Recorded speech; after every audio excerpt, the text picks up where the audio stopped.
Good afternoon, all of you. Chapter first से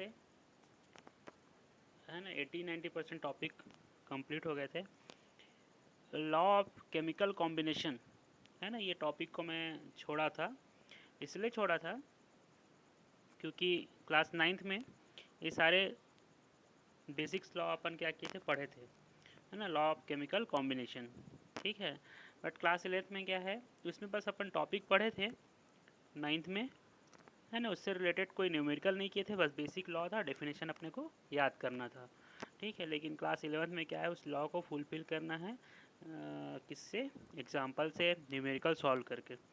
ठीक है, तो ये टॉपिक मैं आप लोग को छोड़ा था क्योंकि आप लोगों की तरफ से कोई रिस्पॉन्स नहीं आता। ठीक है ना, अगर कोई रिस्पॉन्स आता तो ये वाला टॉपिक पढ़ने बोलता, पढ़ने के बाद कुछ समझ में नहीं आ रहा है तो आप कुछ बताते तो और एक्सप्लेन करता, है ना, तो उधर से तो कोई रिस्पॉन्स आता नहीं है ना। केवल एक आध दो बच्चे ही, एक आध दो नहीं, एक ही बच्चे का मेरे पास अभी तक रिस्पॉन्स आया है, रमिता का, उसके बाद किसी का नहीं आया है ना। तो आगे आप लोग देख लो। ठीक है, ऐसे ही हाल रहा तो कोई मतलब नहीं है टीचिंग का। चलो छोड़ो, है ना, अपना काम तो पढ़ाना है। तो पहला लॉ है ना, लॉ ऑफ केमिकल कॉम्बिनेशन में देखो 5 लॉ मेन लॉज अपने को क्या करना है, पढ़ना है ना। तो कुछ इंपॉर्टेंट चीज़ देखते हैं। एलिमेंट एलिमेंट जब आपस में क्या है तुम्हारा, कंबाइन होते हैं। ठीक है ना, एलिमेंट आपस में क्या करते हैं, जब कंबाइन होते हैं तो किसका फॉर्मेशन करते हैं, तुम्हारा कंपाउंड का फॉर्मेशन करते हैं। फॉर एग्जांपल के लिए hydrogen molecule plus oxygen molecule, है ना, सॉरी, हाइड्रोजन मॉलिक्यूल और ऑक्सीजन जब आपस में क्या है तुम्हारा कंबाइन हुआ है तो क्या फॉर्मेशन करें, तुम्हारा H2O, और H2O क्या है आपका कंपाउंड है। ठीक है, तो ये तो बेसिक चीज़ है, आप लोग क्लास 7th 8th से पढ़ते आ रहे हो, है ना, एलिमेंट कंबाइन एंड कंपाउंड। ठीक है, law of conservation of mass, है ना, 1740 टू 1760 के आसपास आया था ये। इसमें क्या होता है, A and B combined and form A B is product. A and B क्या है, यहाँ पे रिएक्टेंट है, और दोनों आपस में रिएक्ट करके क्या बना रहे हैं, तुम्हारा एक प्रोडक्ट बना रहे हैं, ए बी टाइप का प्रोडक्ट बना रहे हैं। तो law of conservation of mass, है ना, ये क्या है तुम्हारा, mass neither be created nor be destroyed. ठीक है, mass neither be created and nor be destroyed, it can change one form to another form. ये ऐसे एनर्जी का क्या है तुम्हारा लॉ है, एनर्जी कंजर्वेशन का लॉ है ना। Energy neither be created not be law, it can change one form to another form. ठीक है, तो वैसे ही इसमें क्या हो रहा है तुम्हारा, मास भी केमिकल जब कंबाइन होते हैं ना, तो मास भी क्या आता है, क्या होता है कि मास क्या होता है तुम्हारा, रिएक्शन के दौरान ना ही बनता है और ना ही क्या होता है, रिएक्शन के टाइम क्या है, ख़त्म होता है। ठीक है, जैसे एनर्जी, एनर्जी भी क्या होता है तुम्हारा, है ना, एनर्जी क्या है, ना तो कहीं से क्रिएट होता है, ना तो वो एनर्जी कहीं पे डिस्ट्रॉयड होता है। वो क्या है, एक फॉर्म से दूसरे फॉर्म में क्या होता है तुम्हारा, कन्वर्ट हो जाता है। ठीक है ना, जैसे अपन किसी किसी इलेक्ट्रिकल सोर्स के थ्रू अपन किसी को क्या कर रहे हैं, टरबाइन को घुमा रहे हैं। अब वो टरबाइन टरबाइन क्या है तुम्हारा, घूम रहा है। ठीक, उस घूमते हुए टरबाइन का अपन क्या कर, फिर से स्टोर करके, है ना, उसको स्टोर कर सकते हैं। ठीक, उसके काइनेटिक एनर्जी को क्या करते हैं, स्टोर करके अपन क्या करते हैं, फिर से कहीं ना कहीं यूज़ कर सकते हैं। तो वो क्या है, जो एनर्जी है वो क्या है, एक फॉर्म से दूसरे फॉर्म में क्या है तुम्हारा चेंज होते रहता है। वैसे ही क्या तुम्हारा, जब केमिकल को अपन क्या करते हैं, कंबाइन करते हैं, तो दो केमिकल आपस में कंबाइन होते हैं और एक नया टाइप का प्रोडक्ट जनरेट करते हैं। तो उस प्रोडक्ट में और रिएक्टेंट में कोई क्या है तुम्हारा, रिएक्टेंट और प्रोडक्ट क्या है तुम्हारा, कम या ज़्यादा नहीं होता। ठीक है ना, तो इस प्रोसेस को अपन ही को क्या बोलते हैं, तुम्हारा law of conservation of mass. ठीक है, mass neither be created nor be destroyed during the chemical reaction. ठीक है, फिर क्या बोलते हैं, sum of mass of reactant, वही है सम ऑफ इसका मतलब क्या हुआ तुम्हारा, sum of mass of reactant. Reactant का जो टोटल मास है वो किसके इक्वल होना चाहिए तुम्हारा, sum of mass of product. किसके इक्वल होना, तुम्हारा प्रोडक्ट होना।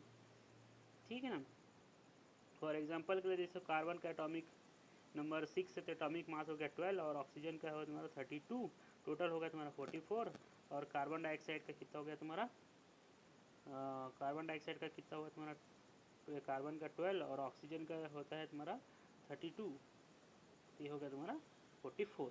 तो ऐसा होना चाहिए, इसको ही बोलते हैं तुम्हारा law of conservation of mass. ठीक है, तो इसका कैलकुलेशन करना पड़ता है, ठीक है ना, ये तो खैर लॉ है, आगे देखते हैं। हाँ, कुछ एनर्जी है, वो क्या है तुम्हारा mass release in form of energy. कुछ मास है नॉमिनल मास, ठीक है, पॉइंट पॉइंट में भी क्या होता है तुम्हारा बहुत कम मास क्या होता है तुम्हारा एनर्जी के फॉर्म में क्या होता है तुम्हारा एटमॉस्फेयर में जा सकती है, लेकिन वो बहुत कम है, ठीक है, जिसको नेगलेक्ट कर देते हैं अपन। ठीक है, एक एग्जांपल, न्यूमेरिकल एग्जांपल देखते हैं, है ना, तो आपको क्लियर होगा ये लॉ। 1.5 ग्राम ऑफ C2H6 है ना, इसको अपन बोलते हैं एथेन, ठीक है ना, C2H6 इसको क्या बोलते हैं अपन एथेन, क्लास 10 में पढ़े हैं ना।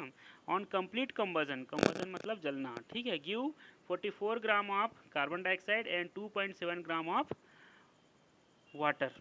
क्या बोल रहा है देखो, है ना, 1.5 ग्राम ऑफ एथेन, एथेन को अपन क्या कर रहे हैं जला रहे हैं, है ना, तो वो क्या प्रोड्यूस कर रहा है तुम्हारा 44 gram of carbon dioxide and 2.7 gram of water. ठीक है, जब भी कोई कार्बन कंटेंट जलता है तो क्या करता है, क्या कार्बन डाइऑक्साइड जनरेट करता है और वाटर ड्रॉपलेट्स का फॉर्मेशन करता है, कोई भी कार्बन कंटेंट, है ना। आप लोग रेस्पिरेशन, है ना, रेस्पिरेशन भी होता क्या है, ग्लूकोज, ग्लूकोज का फार्मूला क्या है C6H12O6, है ना, कार्बन आ गया ना उसमें, C6 कार्बन है उसमें, तो कार्बन को जब भी अपन क्या करते हैं बर्न कराते हैं तो कार्बन डाइऑक्साइड और वाटर को जनरेट करता है, ये तो बेसिक सी चीज़ है ना। तो एक्चुअल में हो क्या रहा है, अब आपको कैलकुलेट करना है ना, the reaction obey law of conservation of mass. अब इसको कैलकुलेट करके बताना है कि क्या ये फर्स्ट लॉ जो अपन पढ़ रहे हैं, है ना, लॉ ऑफ कंजर्वेशन ऑफ मास को उसको फिल कर रहा है कि नहीं कर रहा है, ठीक है ना। तो देखो, एथेन को बर्न कराना है तो बर्न होगा, ये अंडरस्टूड होने वाली बात है कि किसके प्रेजेंस में जलेगा, वो ऑक्सीजन के प्रेजेंस में ही जलेगा। किसके प्रेजेंस में जलेगा तुम्हारा, ऑक्सीजन के प्रेजेंस में ही जलेगा, ठीक है ना।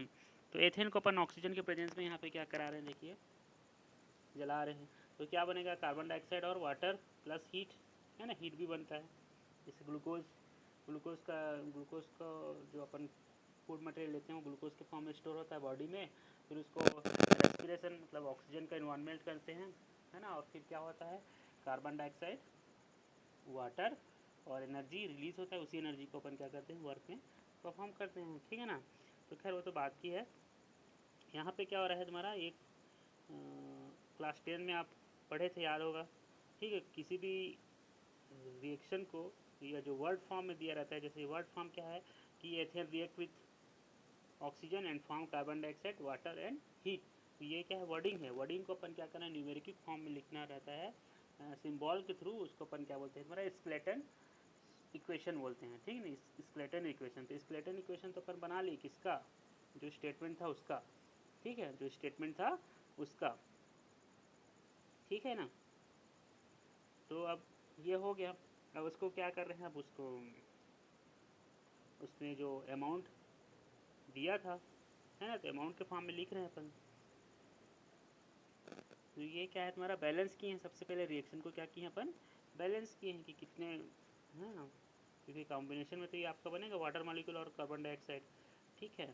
तो कितना मॉलिक्यूल लिए, 2 मॉलिक्यूल लिए किसके, एथेन को, है ना, क्योंकि वाटर कार्बन डाइऑक्साइड बन रहा है वो 4 मॉलिक्यूल बन रहा है उसके रिस्पेक्ट में, क्योंकि अपने को रिएक्शन करवाते टाइम क्या है केमिकल को बैलेंस भी करना है। बैलेंस कैसे करते हैं क्लास 10 के क्लास में है ना, उसको अपन अच्छे से बता दिए थे, है ना। अगर बैलेंस में प्रॉब्लम होगा तो बता देना, है ना, मैं वीडियो अलग से बना के भेज दूंगा उसका, जो क्लास 10 में भी चल रहा है, how to balance chemical reaction, है ना। अगर कोई प्रॉब्लम होगा तो भेज देना, तो उसको मैं रिपीट नहीं कर रहा हूँ, ठीक है। तो ये बैलेंस रिएक्शन है, ये क्या है आपका बैलेंस रिएक्शन है। अब उस बैलेंस की रिएक्शन में जो आपका कितने कितने ग्राम यूज़ हो रहे हैं उसको अपने को क्या करना है मेंशन करना है। तो 1.5 ग्राम, है ना, वो ऑक्सीजन के प्रेजेंस में जल रहे हैं और कितना प्रोड्यूस करें 4.4,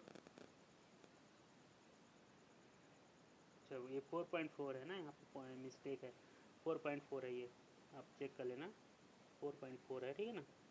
4.4 ग्राम है आपका कार्बन डाइऑक्साइड और 2.7 ग्राम क्या है आपका वाटर मॉलिक्यूल। तो ये बैलेंस रिएक्शन है।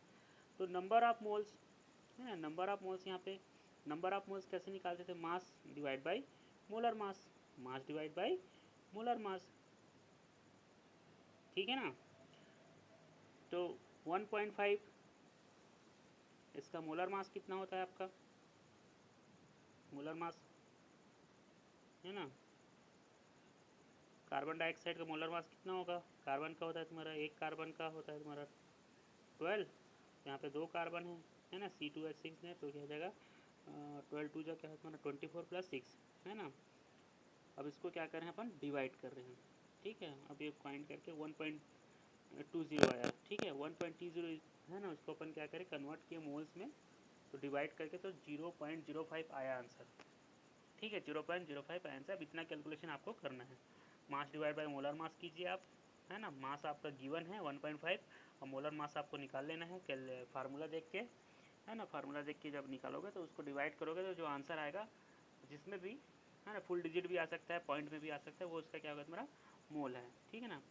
अब आगे क्या है, अब यहाँ पे हो क्या रहा है देखो, पहले फार्मूला पहले क्या किया अपन, बैलेंस कर लिए केमिकल रिएक्शन को, क्या कर लिए अपन, बैलेंस कर लिए, बैलेंस के रिएक्शन बैलेंस किए।